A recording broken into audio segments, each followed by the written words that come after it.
Hello friends, ఏంటి కర్పూరము పసుపు కుంకుమ మ్యాచ్ బాక్స్ అనుకుంటున్నారా? ఏం లేదు, దేవుడికి పూజ చేస్తున్నాను అనుకుంటున్నారేమో. దేవుడికి పూజ కాదు.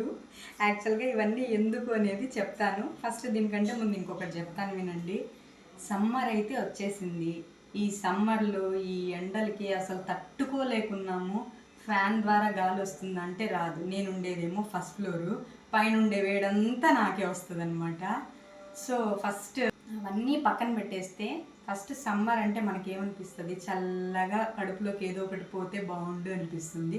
ఈ రెండు ఫెసిలిటీస్ మనకేమో లేదు, మనదేమో బ్యాచులర్ హోమ్ అయిపోయింది. సో దీనికోసం కొన్ని అయితే పర్చేస్ చేశాను. ఏంటో చూపిస్తాను అండి. కూలర్ అండ్ ఫ్రిడ్జ్ అనమాట. ఈ ఎండకు కావాల్సిన ఫ్రిడ్జ్ కూలరు రెండు కొనుక్కున్నాను నేను. ఎందుకంటే ఫ్రిడ్జ్ యాక్చువల్గా నా దగ్గర పాత ఫ్రిడ్జ్ ఉందన్నమాట. అదేంట్రా అంటే కూలింగ్ సరిగా రాదు, కరెంట్ బిల్ ఏమో ఎంత వస్తుంది. సరేలే కూలర్ అన్నా.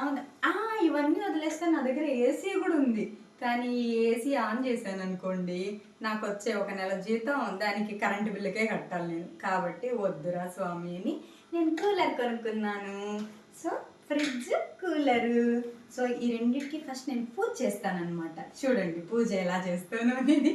ఎవ్వరు చెయ్యరు, కొంతమంది చేస్తారు, కొంతమంది చెయ్యరు. కానీ నాకేమో ఏదన్నా స్టార్ట్ చేయాలంటే కొంచెం పూజ చేయడం అలవాటు. సో పూజ అయితే చేస్తాను. కొంతమంది అయితే పట్టించుకోరు, కానీ నాకైతే పూజ చేసుకొనేసి ఏదన్నా స్టార్ట్ చేయడం అలవాటు. సో చేసుకోవడంలో తప్పలేదు కదా. ఏదన్నా ఒకటి కొనుక్కున్నప్పుడు పూజ చేసుకోవడం మంచిది. కొంతమంది అయితే బట్టలు ఉంటాయి కదా, బట్టలు కొనుక్కున్నప్పుడు కూడా కొంచెం పసుపు కుంకుమ పెట్టుకుంటారు. అది ఎవరి సెంటిమెంట్స్ వాళ్ళవి, ఎవరేం చేయలేరు.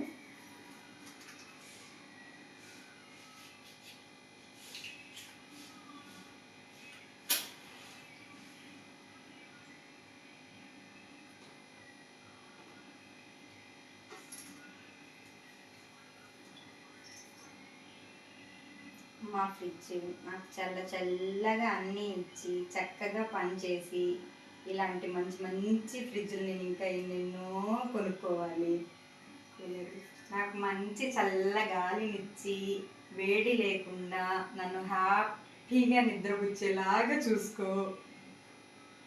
మీ ఇద్దరికి ఒక రిక్వెస్ట్ ఏంటంటే కరెంటు బిల్ ఎక్కువ కాలొద్దండి, చాలు.